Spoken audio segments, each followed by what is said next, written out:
একদা প্রাতকালে পথের ধারে দাঁড়াইয়া এক বালক আর এক বালকের সহিত একটি অসম সাহসিক অনুষ্ঠান সম্বন্ধে বাজি রাখিয়াছিল। ঠাকুরবাড়ির মাধবী বিতান হইতে ফুল তুলিয়া আনিতে পারিবে কি না, ইহাই লইয়া তর্ক। একটি বালক বলিল, পারিব। আরেকটি বালক বলিল, কখনোই পারিবে না। কাজটি শুনিতে সহজ, অথচ করিতে কেন সহজ নহে, তাহার বৃত্তান্ত আর একটু বিস্তারিত করিয়া বলা আবশ্যক। পরলোকগত মাধবচন্দ্র তর্কবাচস্পতির বিধবা স্ত্রী জয়কালী দেবী এই রাধানাথ জিওর মন্দিরের অধিকারিণী। অধ্যাপক মহাশয় টোলে যে তর্কবাচস্পতি উপাধি প্রাপ্ত হইয়াছিলেন, পত্নীর নিকটে একদিনের জন্যেও সে উপাধি সপ্রমাণ করিতে পারেন নাই। কোনো কোনো পণ্ডিতের মতে উপাধির সার্থকতা ঘটিয়াছিল, কারণ তর্ক এবং বাক্য সমস্তই তাহার পত্নীর অংশে পড়িয়াছিল। তিনি পতিরূপে তাহার সম্পূর্ণ ফলভোগ করিয়াছিলেন। সত্যের অনুরোধে বলিতে হইবে, জয়কালী অধিক কথা কহিতেন না, কিন্তু অনেক সময় দুটি কথায়, এমনকি নীরবে অতি বড় প্রবল মুখবেগ বন্ধ করিয়া দিতে পারিতেন। জয়কালী দীর্ঘাকার দৃঢ় শরীর, তীক্ষ্ণ নাসা, প্রখর বুদ্ধি স্ত্রীলোক। তাহার স্বামী বর্তমানে তাহাদের দেবোত্তর সম্পত্তি নষ্ট হইবার জো হইয়াছিল। বিধবা তাহার সমস্ত বাকি বকেয়া আদায়, সীমা সরহদ্দ স্থির এবং বহুকালের বেদখল উদ্ধার করিয়া সমস্ত পরিষ্কার করিয়াছিলেন। তাহার প্রাপ্য হইতে কেহ তাহাকে এক কড়ি বঞ্চিত করিতে পারিত না। এই স্ত্রীলোকটির প্রকৃতির মধ্যে বহুল পরিমাণে পৌরুষের অংশ থাকাতে তাহার যথার্থ সঙ্গী কেহ ছিল না। স্ত্রীলোকেরা তাহাকে ভয় করিত। পরনিন্দা, ছোট কথা বা নাকি কান্না তাহার অসহ্য ছিল। পুরুষেরাও তাহাকে ভয় করিত, কারণ পল্লীবাসী ভদ্রপুরুষদের চণ্ডী মণ্ডপগত অগাধ আলস্যকে তিনি এক প্রকার নীরব ঘৃণাপূর্ণ তীক্ষ্ণ কটাক্ষের দ্বারা ধিক্কার করিয়া যাইতে পারিতেন, যাহা তাহাদের স্থূল জড়ত্ব ভেদ করিয়াও অন্তরে প্রবেশ করিত। প্রবলরূপে ঘৃণা করিবার এবং সে ঘৃণা প্রবলরূপে প্রকাশ করিবার অসাধারণ ক্ষমতা এই পৌড়া বিধবাটির ছিল। বিচারে যাহাকে অপরাধী করিতেন, তাহাকে তিনি কথায় এবং বিনা কথায়, ভাবে এবং ভঙ্গিতে একেবারে দগ্ধ করিয়া যাইতে পারিতেন। পল্লীর সমস্ত ক্রিয়াকর্মে, বিপদে সম্পদে তাহার নিরলস হস্ত ছিল। সর্বত্রই তিনি নিজের একটি গৌরবের স্থান বিনা চেষ্টায় অতি সহজেই অধিকার করিয়া লইতেন। যেখানে তিনি উপস্থিত থাকিতেন, সেখানে তিনিই যে সকলের প্রধান পদে, সে সম্বন্ধে তাহার নিজের অথবা উপস্থিত কোনো ব্যক্তির মনে কিছুমাত্র সন্দেহ থাকিত না। রোগীর সেবায় তিনি সিদ্ধহস্ত ছিলেন, কিন্তু রোগী তাহাকে যমেরই মতো ভয় করিত। পথ্য বা নিয়মের লেশমাত্র লঙ্ঘন হইলে তাহার ক্রোধানল রোগের তাপ অপেক্ষা রোগীকে অধিক উত্তপ্ত করিয়া তুলিত। এই দীর্ঘাকার কঠিন বিধবাটি বিধাতার কঠোর নিয়মদণ্ডের ন্যায় পল্লীর মস্তকের ওপর উদ্যত ছিলেন। কেহ তাহাকে ভালোবাসিতে অথবা অবহেলা করিতে সাহস করিত না। পল্লীর সকলের সঙ্গেই তাহার যোগ ছিল, অথচ তাহার মতো অত্যন্ত একাকিনী কেহ ছিল না। বিধবা নিঃসন্তান ছিলেন। পিতৃমাতৃহীন দুইটি ভ্রাতুষ্পুত্র তাহার গৃহে মানুষ হইত। পুরুষ অভিভাবক অভাবে তাহাদের যে কোনো প্রকার শাসন ছিল না, এবং স্নেহান্ধ পিসিমার আদরে তাহারা যে নষ্ট হইয়া যাইতেছিল, এমন কথা কেহ বলিতে পারিত না। তাহাদের মধ্যে বড়টির বয়স 18 হইয়াছিল। মাঝে মাঝে তাহার বিবাহের প্রস্তাবও আসিত এবং পরিণয় বন্ধন সম্বন্ধে বালকটির চিত্ত উদাসীন ছিল না। কিন্তু পিসিমা তাহার সেই সুখ বাসনায় একদিনের জন্যও প্রশ্রয় দেন নাই।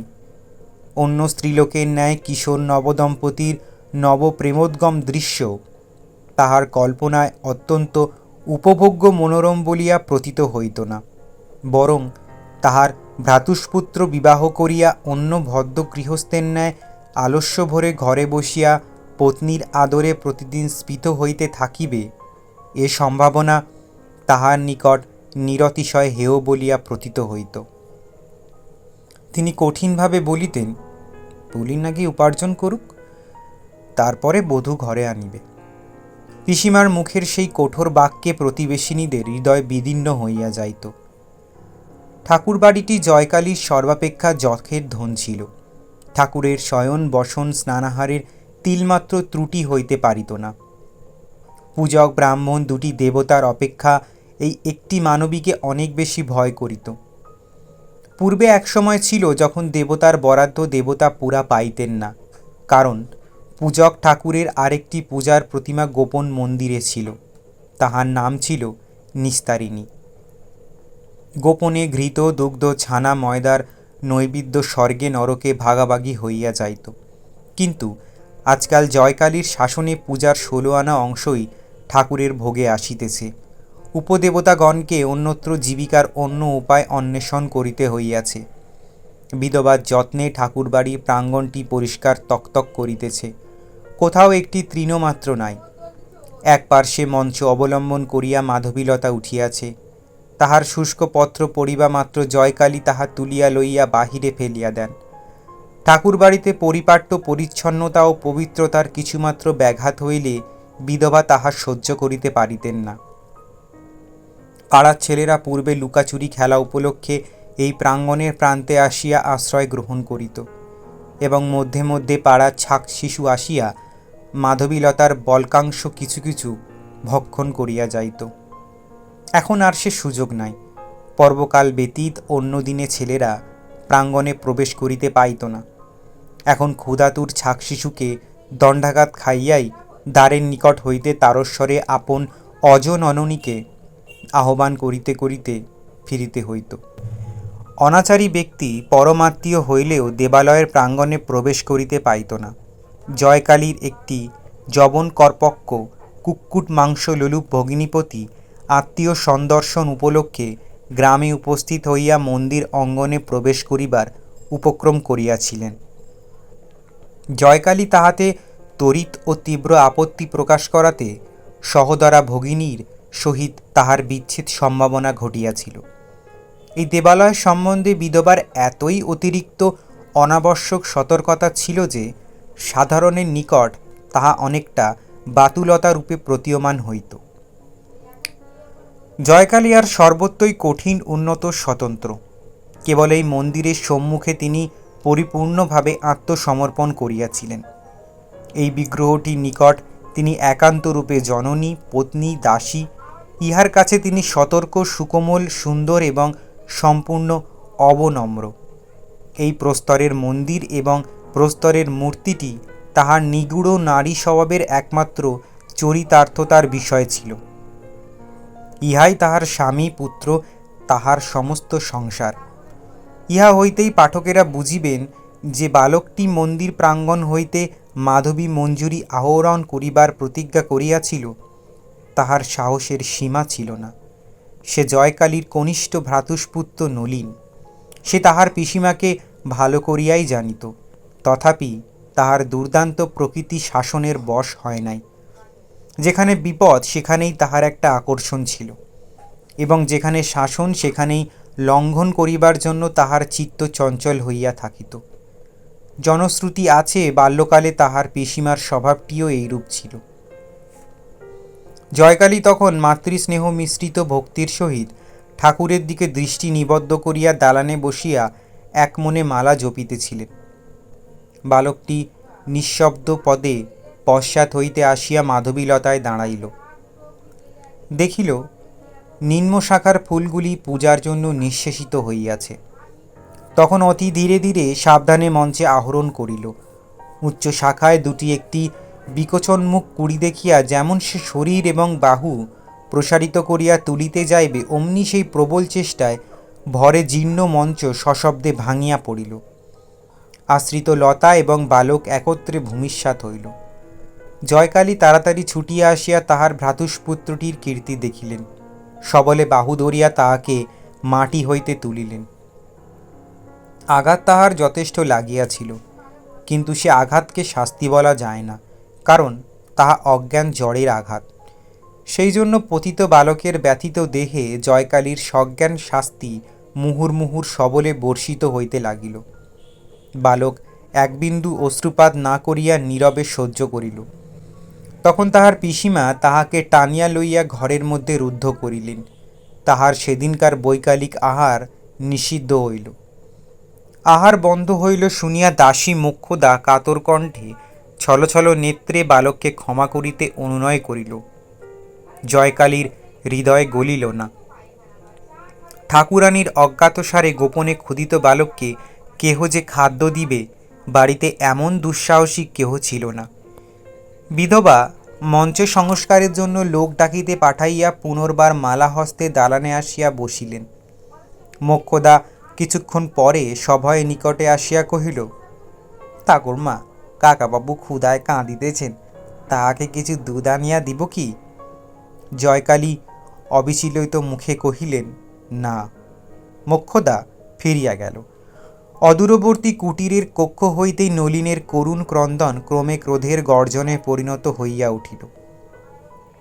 অবশেষে অনেকক্ষণ পরে তাহার কাতরতার শ্রান্ত উচ্ছ্বাস থাকিয়া থাকিয়া জপনিরতা পিসিমার কানে আসিয়া ধ্বনিত হইতে লাগিল। নলিনের আর্তকণ্ঠ যখন পরিশ্রান্ত ও মৌনপ্রায় হইয়া আসিয়াছে, এমন সময় আরেকটি জীবের ভিত কাতরধ্বনি নিকটে ধ্বনিত হইতে লাগিল এবং সেই সঙ্গে ধাবমান মনুষ্যের দূরবর্তী চিৎকার শব্দ মিশ্রিত হইয়া মন্দিরের সম্মুখস্থ পথে একটি তুমুল কলরব উত্থিত হইল। সহসা প্রাঙ্গণের মধ্যে একটা পদশব্দ শোনা গেল। জয়কালী পশ্চাতে ফিরিয়া দেখিলেন ভূপর্যস্ত মাধবীলতা আন্দোলিত হইতেছে। সরসকণ্ঠে ডাকিলেন, নলিন। কেহ উত্তর দিল না। বুঝিলেন অবাধ্য নলিন বন্দিশালা হইতে কোনক্রমে পলায়ন করিয়া পুনরায় তাহাকে রাগাইতে আসিয়াছে। তখন অত্যন্ত কঠিনভাবে অধরের ওপরে ওষ্ঠ চাপিয়া বিধবা প্রাঙ্গণে নামিয়া আসিলেন। লতাকুঞ্জের নিকট পুনরায় ডাকিলেন, নলিন।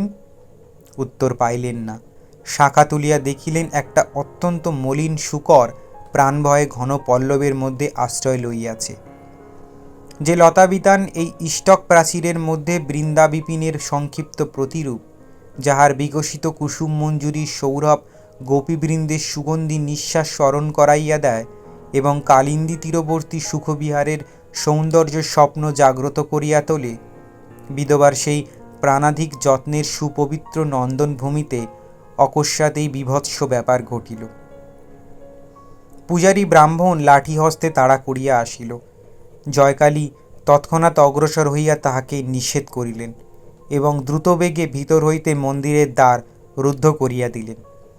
অনতিকাল পরেই সুরাপানে উন্মত্ত ডোমের দল মন্দিরের দ্বারে উপস্থিত হইয়া তাহাদের বলির পশুর জন্য চিৎকার করিতে লাগিল। জয়কালী রুদ্ধ দ্বারের পশ্চাতে দাঁড়াইয়া কহিলেন, যা বেটারা, ফিরে যা, আমার মন্দির অপবিত্র করিস নে। ডোমের দল ফিরিয়া গেল। জয়কালী ঠাকুরানী যে তাহার রাধানাথ জিওর মন্দিরের মধ্যে অসুচি জন্তুকে আশ্রয় দিবেন, ইহা তাহারা প্রায় প্রত্যক্ষ দেখিয়াও বিশ্বাস করিতে পারিল না। এই সামান্য ঘটনায় নিখিল জগতের সর্বজীবের মহাদেবতা পরম প্রসন্ন হইলেন, কিন্তু ক্ষুদ্রপল্লীর সমাজ নামধারী অতি ক্ষুদ্র দেবতাটি নিরতিশয় সংক্ষুব্ধ হইয়া উঠিল। ধন্যবাদ।